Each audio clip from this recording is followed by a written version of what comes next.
युक्ताहारविहारस्य युक्तचेष्टस्य कर्मसु युक्तस्वप्नावबोधस्य योगो भवति दुःखः। प्रिय दर्शकों नमस्कार, एक बार फिर से उपस्थित हूँ आप सबके सामने। रविवार के बाद सोमवार के कार्यक्रम में दशा कैसी जाएगी, इस पे मैंने पहले कई कार्यक्रम बनाए हैं, पर बढ़िया, उससे थोड़े कमज़ोर, उससे थोड़े कमज़ोर और थोड़े अच्छे, इसको आज समझेंगे। आज के कार्यक्रम में आपके साथ मैं उपस्थित हूँ इस बात को लेकर के कि कौन सी दशा कैसी जाती है। शुरू करते हैं आज का कार्यक्रम। कहीं नहीं जाना है, बिल्कुल बन के रहिएगा। कार्यक्रम के आरंभ में बोले गए श्लोक का अर्थ भी बताने वाला हूँ। शुरू करते हैं आज का कार्यक्रम।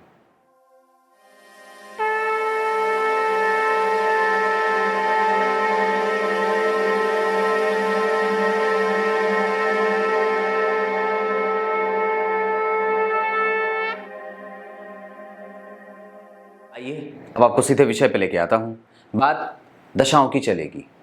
जहाँ मैं आपसे अगर चर्चा ये करूँ कि किसी भी ग्रह की दशा कैसी जाने वाली है, तो इसके बारे में आपको छोटा सा सूत्र बता देता हूँ। इसको दिमाग में अगर रखेंगे तो बड़ी आसानी से और सरलता से ये जान पाएंगे कि दशा कैसी जाने वाली है। कोई भी ग्रह जो अगर जन्म कुंडली के छठे भाव के अधिपति, अष्टम भाव के अधिपति और 12वें भाव के अधिपति बनते हैं, तो इनकी दशा काल में थोड़े से अनिष्ट घटनाओं के घटने का प्रभाव दिखता है। मतलब क्या है?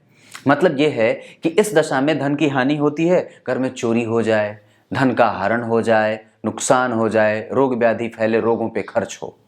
अष्टम स्थान में हो तो पद की वृद्धि का रुक जाना हो जाए, पद के प्रभाव में कमजोरी आ जाए, स्वास्थ्य में बहुत लंबी बीमारी और जिसमें बहुत लंबे समय तक व्यक्ति को नुकसान में जाना पड़ता है।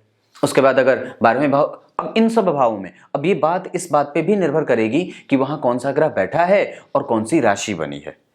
ये क्लियर है? या अगर यहाँ पे किसी अग्नि तत्व के ग्रह की राशि बनी तो अग्नि से संबंधित या फिर तीव्रतम से स्थितियों में बनेगी। चर प्राकृतिक, द्विस्वभाव प्राकृतिक और स्थिर प्रकृति, इन राशियों को भी वहां देखना होगा और उसके आधार पर ही किसी प्रकार का निर्णय लेना होगा। अगर यहाँ के अधिपति किसी अच्छे भाव में, जैसे मान लीजिए लाभ में बैठे या फिर भाग्य में बैठे या केंद्र में आते हों, तो उनकी शुभता में निस्संदेह वृद्धि जरूर होगी। और एक बात और है कि पापक ग्रहों का कमजोर होना ज्यादातर अच्छा माना जाता है। पापक ग्रह अगर कमजोर होकर के बैठा पापक ग्रह, इसका मतलब है कि वो जातक के लिए अच्छी बात है, वो कमजोर बात नहीं है, वो अच्छी बात है। हाँ, इतनी बात जरूर होगी कि वो जिस भाव का अधिपति है उस भाव के फल में निम्नता रहेगी, मतलब उस भाव से संबंधित उसके परिणाम कम प्राप्त होंगे। क्लियर है? मैं बता रहा था कि दशा कैसी जाएगी, तो छठे, 8वें और 12वें भाव के अधिपति जब भी एक्टिव होते हैं दशा काल में, तो इनमें अनिष्ट घटनाओं के घटने का शंका उत्पन्न होता है। दूसरी बात है, जन्म कुंडली में द्वितीय भाव, तृतीय भाव और एकादशवां भाव, इनकी दशा सामान्यतया शुभदायी सामान्य होती है। अब ये क्यों? और कोई भी दशा का जो अधिपति है, अगर वो किसी केंद्र का अधिपति है, जैसे लग्न, चतुर्थ, सप्तम और दशम के अधिपति की दशा चलेगी, या फिर वही ग्रह अगर त्रिकोण यानी कि पंचम, त्रिकोण यानी कि नवम, इन भावों का अधिपति हो, यानी कि 4 घर यहां और 5वां ये और छठा ये, अगर इन भावों का अधिपति बनता हो तो निस्संदेह इसकी दशा अच्छी जाती है। अच्छी का मतलब अच्छी जाती है। इसमें आपको धन का लाभ हो, व्यक्तित्व निखर करके सामने आ जाए, विश्व विजेता बने व्यक्ति, धन का लाभ हो, पद का लाभ हो, प्रतिष्ठा की वृद्धि हो, यश मिले, सामान्यतया सुख की स्थितियां प्राप्त होती हैं, मानसिक शांति का भाव जागृत होता है, विवाह हो जाए, घर में मांगलिक कृत्य हो जाए, रोजगार के अवसर बढ़ते हैं और कर्म क्षेत्र में लाभ मिलता है। ये सारी चीजें यहां भी आपको ये देख लेना चाहिए कि वो कौन से भाव में कौन सी राशि बनी है। ये क्लियर है? पर बात दूसरे भाव के अधिपति की जब करते हैं, तीसरे भाव के करते हैं और एकादशवें भाव पे, विशेषतया मुख्यतया आज के कार्यक्रम के बारे में यही बताने वाला हूं। अगर हम सबसे पहले द्वितीय भाव की बात करते हैं, तो द्वितीय भाव के अधिपति जब एक्टिव होते हैं तो ये मारक भाव होता है। यहां पे व्यक्ति को धन से संबंधित समस्या भी निकलती है और स्वास्थ्य से संबंधित समस्या भी नुकसान में जाती है। और विशेषतया तब जब इस भाव के अधिपति कमजोर अवस्था में बैठे हों, यानी कि अस्त हों, मृतप्राय हों या फिर पाप कर्तरी में लगे हों, तो ये इनकी समस्या जो है वो और भी अपनी दशा काल में वृद्धि में रख देते हैं। बात समझ में आ रही है? द्वितीय भाव जो होता है वो अष्टम का 7वां होता है और साथ ही साथ जन्म कुंडली में भाग्य से छठा होता है। ध्यान से समझने की बात है। आप भाग्य स्थान से गिनो तो 1 2 3 4 5 6, तो ये भाग्य में रोग पैदा करे और पूर्वजों को भी कई बार रोग देता है। ये बात भी बनती है, क्योंकि अगर इसे यहां से अगर गिनते हो या सप्तम स्थान से गिनो तो सप्तम स्थान से ये 8वां होता है। इस वजह से कई बार दाम्पत्य में या पत्नी को भी कई बार रोग देता है। द्वितीय भाव के अधिपति जब एक्टिव होते हैं तो आपको धन से संबंधित समस्या करने पड़े, से उलझना पड़े, बड़े बुजुर्गों को रोग होता रहे, आपको कोई लंबी बीमारी हो जाए या पत्नी को बीमार होना पड़े। अब वही बात अगर तृतीय भाव को देखो तो तृतीय भाव क्या है? तो तृतीय भाव जो है वो जन्म कुंडली में गौर करें तो सप्तम का 5वां, तो ये तो ठीक है, पर अष्टवें का 8वां है, छठा है। 1 2 3 4 5 6 7 8, ये 8वें भाव से 8वें होने के कारण ये कष्ट के वृद्धि में जाने के प्रभाव को दिखाने वाला हो जाता है। मतलब यहां से छोटे भाइयों को समस्या देता रहे, आपके प्रभावों में वृद्धि कमजोर कर दे, मेहनत का परिणाम ना दे और साथ ही साथ आपको गुप्त प्रकार की बीमारियों में डालने वाला हो जाता है, गुप्त रोग हो जाता है। और कई बार कुछ ऐसी बीमारी जहां आप पता करते ही रहो, कुछ पता भी ना चले और दवाइयां यूं चलती रहें, डॉक्टर चेक करके थक जाएं, हार जाएं, पर कुछ हो ही नहीं। और एक बात और है कि यहाँ पे इस बात पे भी ये बात निर्भर करेगी कि यहाँ पे राशि कौन सी बनी है, उसी प्रकार की बीमारियां बनती हैं। वायु तत्व तो वायु तत्व से संबंधित वायु जनित, वात जनित, अग्नि तत्व तो पीत जनित, जल तत्व तो जल जनित, कफ से संबंधित समस्याएं भी बनती, ये बात बनती। और दूसरी बात, ये भाव जो है वो गौर करो तो यहां का कौन सा है? यहां का 7वां, यानी कि यहां से जैसे ही इस भाव के अधिपति एक्टिव होंगे और इस भाव के अधिपति एक्टिव होंगे, नवम भाव एक्टिव हो जाए और तृतीय भाव एक्टिव हो जाए तो बीमारी ठीक भी होने का प्रभाव दिख जाता है, बीमारी ठीक भी हो जाए।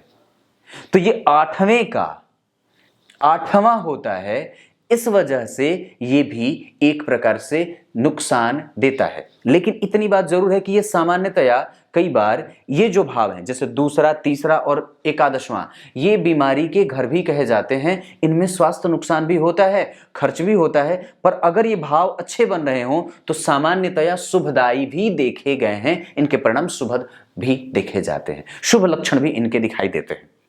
अब वही बात अगर आप जन्म कुंडली के एकादशवें भाव की करो तो एकादशवां भाव जो होता है वो छठे भाव से छठा होता है। इनके देखिए 1 2 3 4 5 6, तो छठा भाव रोग का भाव, एकादशवां भाव इच्छा की पूर्ति का भाव। अब क्या हो, तो जब जन्म कुंडली के एकादशवें भाव को आप गौर करते हो तो यहां के भाव के अधिपति की जब दशा चलेगी तो इस भाव को भी प्रभाव करेगा। वो जिस जिस भाव से संबंध बनाएंगे उस भाव के अधिपति जहां बैठे हों उससे संबंधित तो परिणाम देते ही हैं, पर ये यहां के बीमारी को भी, ये रोग का भाव है, मुकदमों में डाले, हारने की समस्या पैदा कर दे। एकादशवां भाव एक्टिव होगा तो लाभ को मिनिमाइज कर दे। ये कब होगा? जब उस भाव के अधिपति कमजोर होंगे तब। लेकिन लाभ कब हो? जब उस भाव का अधिपति अच्छा हो। पर अगर वो कितना भी अच्छा होगा, सामान्य परिणाम ही मिले, सामान्य परिणाम ही मिले, लाभ बने पर व्यय भी बने, रोग में पैसे भी जाएं, प्रतियोगिता भी काम में बनी रहे, उस समय व्यक्ति कर्ज में भी डूबा रहे, कर्ज चुकाने के लिए, कर्ज से मुक्ति के लिए लगातार प्रयास भी करता रहे, ये सारी बातें बनती हैं। इसको जरा अपने जीवन से कोरिलेट करके देखना चाहिए कि दूसरे भाव के अधिपति की दशा में आपको क्या क्या बातें हुई थी और कौन कौन सी घटनाएं घटी थी। इसको जोड़िए। तीसरे भाव के अधिपति जब एक्टिव हुए थे तो आपके भाई के स्वास्थ्य में कोई समस्या उत्पन्न हुई थी।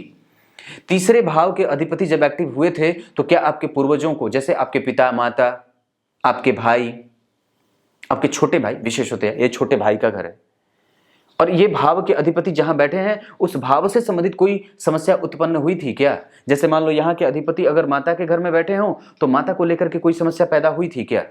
या फिर मानसिक अशांति का भाव जागृत हुआ था क्या?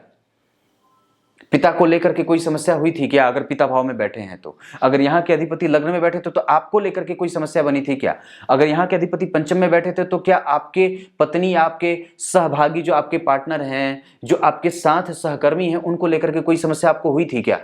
इसको चेक करो, तो इससे बहुत सारी चीजें खुल जाती हैं। और वस्तुतः मैंने क्या बात कही आरंभ में कि केंद्र के और त्रिकोण और त्रिकोण के अधिपति की दशा सामान्यतः बहुत अच्छी जाती है। और दूसरे तीसरे ये मारक स्थान होता है।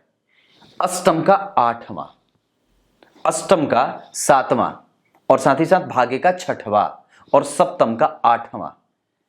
6ठा, 8वां और 12वां ये नुकसानदायक होते हैं। तो ये बात है। धन भी मिलता है, द्वितीय भाव के अधिपति आते हैं तो धन भी देते हैं, लेकिन ऐसा नहीं है कि वो धन अगर वो पापक प्रभाव में होंगे तो धन खर्च भी करा देते हैं। अब बजट धन आए पर रुके नहीं, यूं निकलता सा जाए। तो ये बात समझने वाली है। इस पे आगे भी आपकी चर्चा कभी लेकर के और भी विस्तार से करूंगा। बन के रहिएगा। अब कार्यक्रम के आरंभ में बोले गए श्लोक का अर्थ बता देता हूं। गीता जी के 6ठे अध्याय के 17वें श्लोक में भगवान ने बात कही है। क्या कही है? यथा योग्य आहार और विहार करने वाला, कर्मों में यथा योग्य चेष्टा करने वाला, जब मन करे जब सोया और जब मन करे जब जागा, ऐसा ना करने वाला, नियम से जागना और नियम से सोना। आजकल के लोगों के सबसे सामान्यतया समस्या के घर में यही बात है, न तो समय से जागना और न तो समय से सोना। आप जागते हो रात को 2 बजे तक और सोते हो दिन के 11 बजे तक। ये पश्चिमी सभ्यता की सबसे बड़ी भयंकर विपत्ति का कारण है। अब जरा गौर करना, एक बात बताता हूं। दुनिया के समस्त देश अगर वो परेशान हैं तो निसंदेह अपने दैनिक जीवन में अव्यवस्थित प्रभावों के कारण। प्रभाव बदल लो, जीवन बदल लो, ढंग बदल लो, बदल जाओगे।